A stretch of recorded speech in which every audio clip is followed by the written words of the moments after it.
আসসালামু আলাইকুম। আজকে দেখাবো কিভাবে ফেসবুকের কভার পরিবর্তন করতে হয়।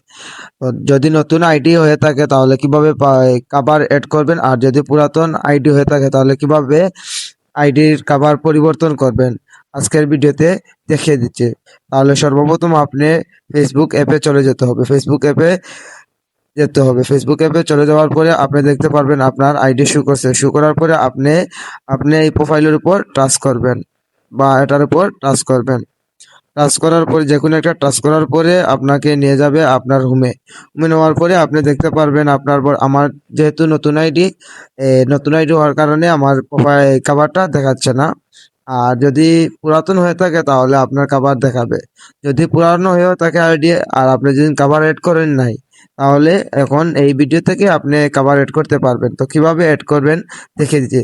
তাহলে সর্বপ্রথম আপনি এই ক্যামেরা দেখতে পারবেন, এই ক্যামেরার উপর টাচ করবেন। এখন যদি আপনার কভার তাকিয়ে থাকে তারপরও আপনি ক্যামেরার উপর টাচ করবেন, যেহেতু আপনি পরিবর্তন করতে চাচ্ছেন। আর যদি আপনি নতুন কভার লাগাতে চাচ্ছেন, আগে থেকে কোনো কভার ছিল না, তাহলে এই ক্যামেরার উপর টাচ করবেন। টাচ করার পরে আপনি টাচ করার পরে আপনি দেখতে পারবেন নিচে আপলোড ফটো। এই আপলোড ফটোর উপর টাচ করবেন। টাচ করার পরে আপনাদেরকে গ্যালারি শো করবে, আপনার ফোনের যে গ্যালারি আছে গ্যালারি শো করবে। এই জায়গা থেকে আপনার চাহিদা মতো আপনার কভারটা সিলেক্ট করে দিবেন। তো আমি আমার কভারটা সিলেক্ট করে দিচ্ছি।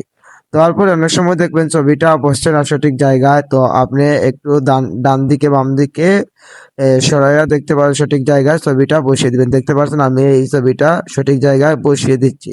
তারপরে যদি আপনার চাহিদা মতো প্রোফাইলটা বা ছবিটা বসে না, তখন কি করবেন, আপনি এই কভারের সাইজে একটা লোগো বলেন বা একটা ছবি বলেন বা একটা এই তামলিন বলেন, একটা আপনি বানিয়ে এই কভারে সেম একই পদ্ধতিতে লাগিয়ে দিবেন। তখন দেখতে পারবেন আপনার কভারটা পরিবর্তন হয়ে গেছে। তো এটা কিভাবে এখন পরিবর্তন হবে, এটা সেভ অপশনে টাচ করবেন। সেভ অপশনে টাচ করার পরে এটা আপডেট হবে। আপডেট হওয়ার পরে দেখতে পারবেন কিছুক্ষণের পরে, আপলোড হওয়ার পরে কিছুক্ষণ পরে দেখতে পারবেন এটা পরিবর্তন হয়ে গেছে।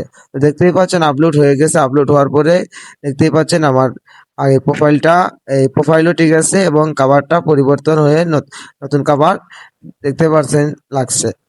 তো যদি এই নতুন আইডি হয়ে থাকে তাহলে একই পদ্ধতিতে পরিবর্তন লাগাবেন, আর যদি পুরাতন আইডি হয়ে থাকে কিভাবে পরিবর্তন করবেন সেই একই পদ্ধতিতে পরিবর্তন করতে পারবেন। তো যদি ভিডিওটা ভালো লাগে তাহলে লাইক কমেন্ট করে যাবেন এবং শেয়ার করে যাবেন। ধন্যবাদ।